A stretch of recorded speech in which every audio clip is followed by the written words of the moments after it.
Ministre Ousmane Sonko tey mi ngi woon ci lancement du forum d'investissement 2025 ci boobule occasion aussi mi ngi nuy xamal ni lu tolloog at maanaam ba nu jëlee nguur gi léegi amul benn investissement bu jógee ci li nga xam ne nag moo di ay institutions internationales lu ci mel ni FMI ak yeneen bailleur donc moom la premier ministre jàpp ni loolu dafa nekk message bu am solo bu muy jébbal lii di askanub Sénégal pour rek nu mën a xam ni.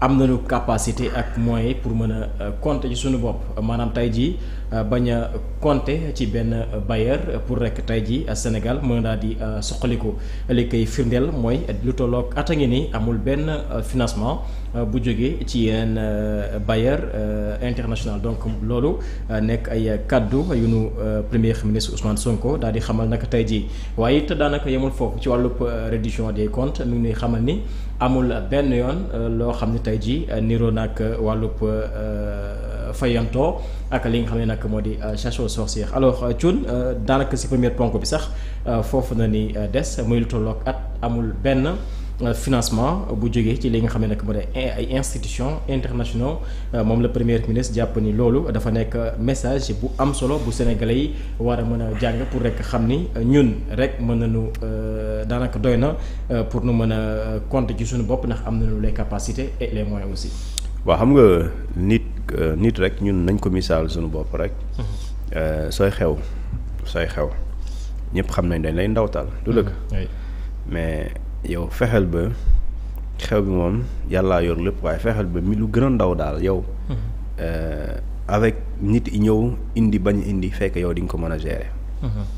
loolu parce que da lay leer na même bu ñu nit ñi téye seen loxo wala ñëwuñu wala ñun nañ ko seetaan fekk yow xew bi ñëwul nga xew moom di nga ko def loolu mooy d'abord nga compter ci yow nit da ngay compter ci sa bopp waxuñ la bul compter ci nit ñi mais compter ci sa bopp d'abord après nga compter ci nit ñi même booy compter ci nit ñi doo compter ci ñoom parce que yéen sans yéen du ma dem mais dañuy ànd ci lan la ñuy ànd loolu mooy débat et je pense que aussi état noonu la li tax ma ne état noonu la mooy état dafa am lu ñuy tuddee des sources de financement bu nekkul fii rek muy fële mooy ressources internes les sources de financement internes et les sources de financement externes alors si on choix état da ngay def choix léegi boo defee choix de financer le développement de ton pays et pare nga ne ci réew mi laa koy jëlee da nga koy assumer soo ne aussi damay def lu ñu tuddee axé sur les sources de financement externes mooy nga jëlee biti réew xaalis ñu lebal la yaa xam ci bailleurs yi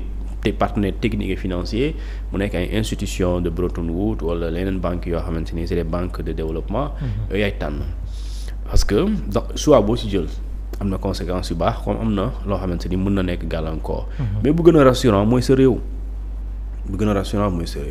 quand je dis sa réew mooy benn sa réew taux yi ñu lay teg fële biti réew mën na bañ a doon sa réew parce que benn ñi nga xamante ne ñoom ñooy sa waa réew ñoom bu ñu xamee ne ñoom développement réew mi waruñu ci seetaan dañ ci war a contribuer parce que yow mën nga am ay milliards mais nga ragal wala amuloo lu la encourager pour nga jël sa xaalis ci investir te am na ñoo xamante ni c'est des gens très riches au Sénégal qui n'ont rien à envier un patron français ou bien un patron américain mais dañu soxla juste d'accord accompagnement état waxuñu état jox ma plutôt milliard dañ ko naan rek jox ma suuf am na ñoo xam ne loolu lañ lay laaj dimbale ma am suuf d'accord état aussi bokk na lu mu am en termes de garantie sécurité et cette sécurité là elle n'est pas que une sécurité publique c'est la sécurité même juridique parce que tey soo indee entreprise installé ko mais entreprise day am problème entreprise day jotee ak patron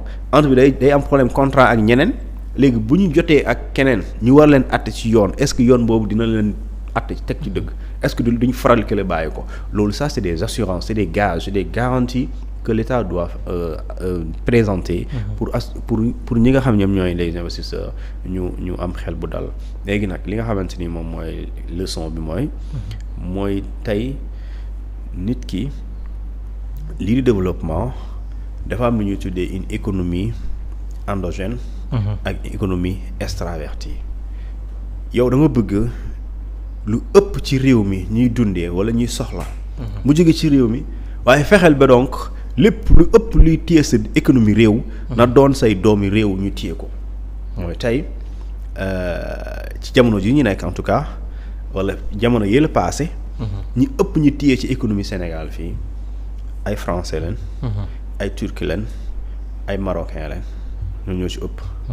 léegi ñii doo leen dàq nga leen bàyyi leen waaye da ngay fexe ba sénégalais yi ñoom ñu concurrencer leen.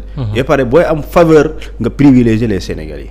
parce que moi je préfère entre le français et les sénégalais je les aime tous mais j'aime d'abord le sénégalais. et loolu je pense que loolu esprit état moo war a noonu la war a demee. parce que tey sénégalais buy xëccoo français bi. mais dinañ créer toutes les possibilités pour que français bi gagne. waaw léegi pourquoi nous aussi au Sénégal ñu war a seetaan ñi nga xamante ni ñii di borom ay gan lañ parmi nous. étrangers les investisseurs étrangers bu ñu amee xarañte aussi même bu dee ñun aussi dañ war a compter ci ñoom. mais nañ compter d'abord ci suñuy doom. donc je pense que loolu lu am solo la léegi nag leçon bi mooy tey. amuñu financement externe. mu jóge ci benn institution biti réew mooy lebaluñu loolu mooy lu simple li mais terewul ñu ngi fay salaire lii di investissement. bon pour l'instant l'État n'a pas encore investi. parce que bu investiroon dina feeñ nag. waaw parce que l'État est toujours dans le fonctionnement. l'État est en train de gérer les dépenses urgentes ak les dépenses nécessaires. peut-être nekkaguñ dans l'investissement et quand tu es dans l'investissement bu ñu bëggee nekk ci investissement nag foofu nag il faut ñu génn biti réew wala ñu ut yeneen yoon. parce que état nekkul kese fonctionnement nekkul rek fay salaire. nekkul enseignant bu ñu kaasee nga jox leen déedéet état investissement la da ngay indi ay infrastructures de taille. waa mbëllëxee amuñu teen la ñu am forage nga tabax ko dëkk bee amuñu route dañuy am lu ñu tuddee. Comment on appelle ça encore latérite. nga soppi ko goudron ñii am nañu goudron waaye dafa yàqu nga defar ko. et loolu ça c'est des milliards et milliards yooyu soo ko amul ci réew mi da nga koy dem lebi. léegi nag nga am aussi une politique fiscale forte. politique fiscale gis naa sa temps yi ñuy jooy nee na impôt bi dafa cher. mais réew mi da ngay assumer c'est-à-dire que tey. soo jëlul réew ci biti réew rek soo jëlul xaalis ci biir réew mi rek yàlla xam na ne da ngay dem lebi léegi nag choix la léegi yow mën nga fexe ba sénégalais yi ku war a fay impôt mu fay te du cher léegi nag loolu gëm naa ne loolu mën na nekk parce que ñoom ñëpp ay inspecteurs des impôts ñu ci ëpp donc mën nañu xool code général des impôts ñu xool nu ñu koy wàññee oyofal ko ba nga xamante ni sénégalais bi dina fay impôt waaye du dis ci moom et pare lu ñuy dajale ci xaalis boobu mu mën a contribuer d'accord au développement ou bien à la construction de ce pays maintenant loolu c'est possible maintenant leneen li nga xamante ni mooy source de financement yi les grandes entreprises ñoom tamit ñu fexe à ce que ñuy fay normalement et loolu dafa am solo léegi nag su la neexee boo assurer loolu bu taxawal ko bu la neexee mën nga dem biti réew abbu parce que newoon naa la mars 2025 l'État du Sénégal a signé li ñu tuddee dafa voté assemblée plutôt du national daa voté 4 lois yoo xamante ni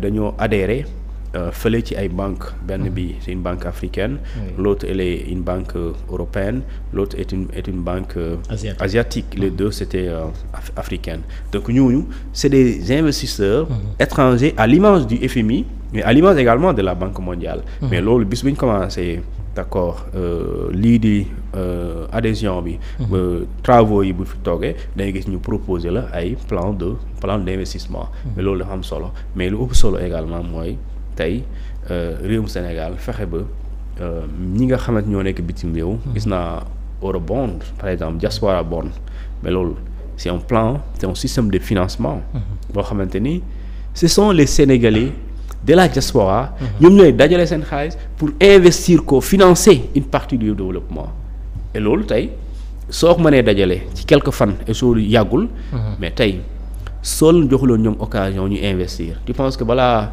le Sénégalais bi nekk Canada balaa muy yónnee 10 000 euros ñu mu yor nee na damay contribuer indi naa sama part mais c'est parce que état da ko convaincre su gisuloon ci boppam ci loolu du ko joxe comme yow rek man dinaa jël sama xaalis di ko financer yoo xam ne xam naa du mujj fenn mais du ma ko def mais ñooñu di ko def aussi ils sont rassurés donc il y a un certain nombre de garanties présentées par l'État boo xamante ni mën nañ ci compter léegi nag li nga xamante ne li ci des mooy yaa ngi dox sans ñu jox la xaalis.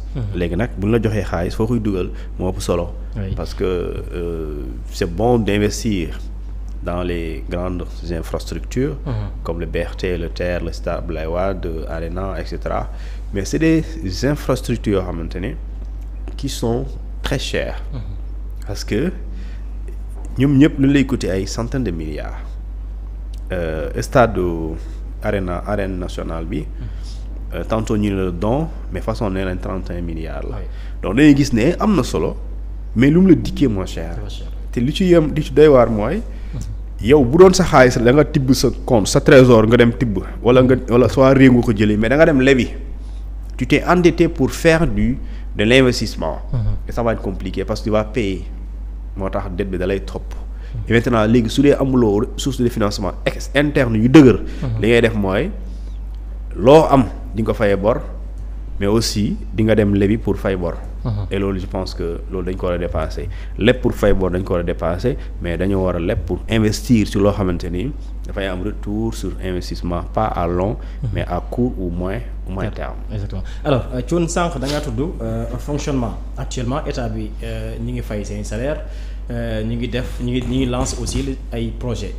da nga tuddaat aussi lii di investissement naam loolu moom pour l'instant jàpp nga ni nekkaguñ ci ndax amagul yenn financement yu jógee ci biir réew mi mais tey jii bu ñuy xool ci suñuy ressources internes est-ce que yaakaar nga loolu rek doy na pour nu mën amal li nga xam ne nag mooy ay investissement parce que tudd nga ko sànq mbirum Esat ak yeneen loolu amaan na lu mu lay laaj lu bëri et ensuite actuellement bu fekkee amul benn financement bu jógee ci bailleurs yi nan la ñuy def bay fonctionner tranquillement est-ce que sukkandiku ci impôt bi ak ci taxes yi rek loolu doon na lu doy. non xam nga déjà dama ne. dafa am une politique boo xam ne da nga koy assumer politique bi mooy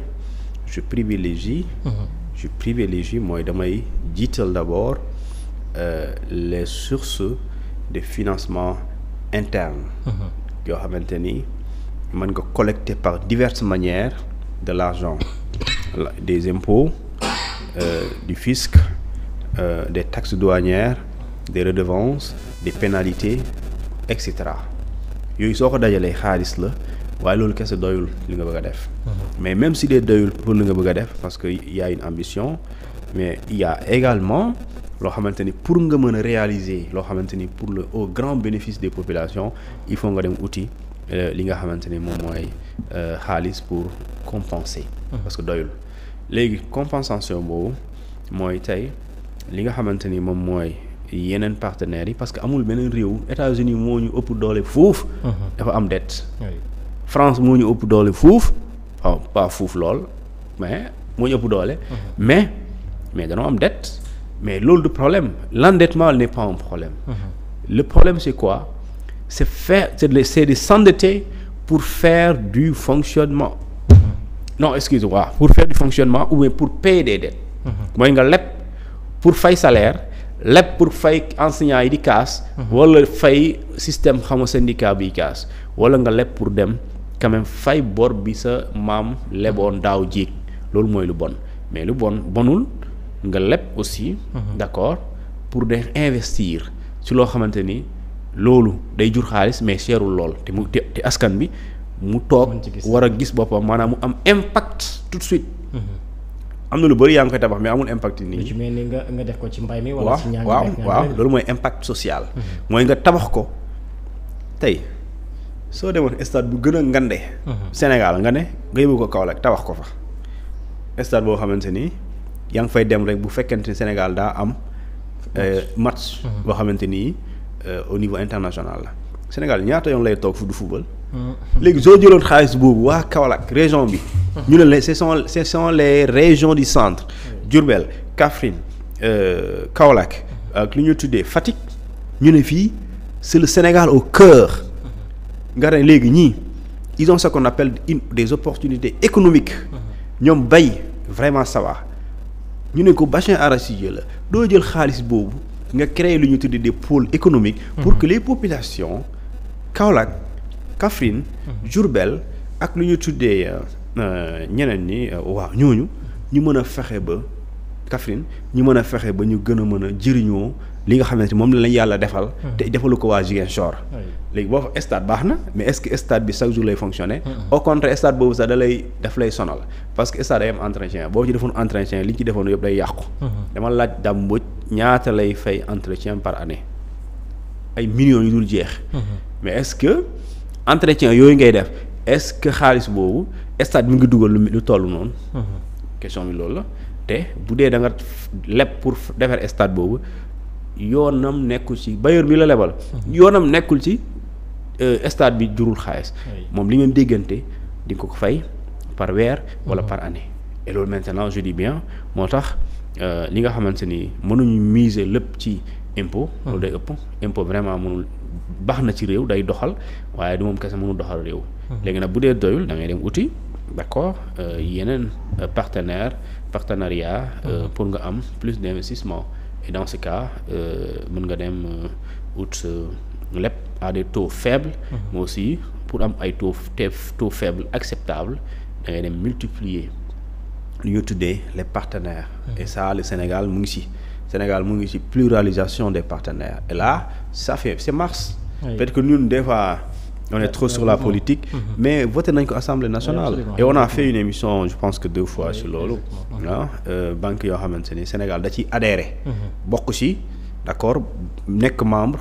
et pare léegi boo ci nekkee membre da ngay bénéficier wu ci investissement yooyu. et loolu ça c'est pour bientôt. oui exactement alors Thioune dañuy ñëw ci kaaw kii di Mansour Faye daanaka démb rek ñi ngi ko doon waxtaanee mais kii di avocat am dafa waxuñu woon ñaata la tegoon ci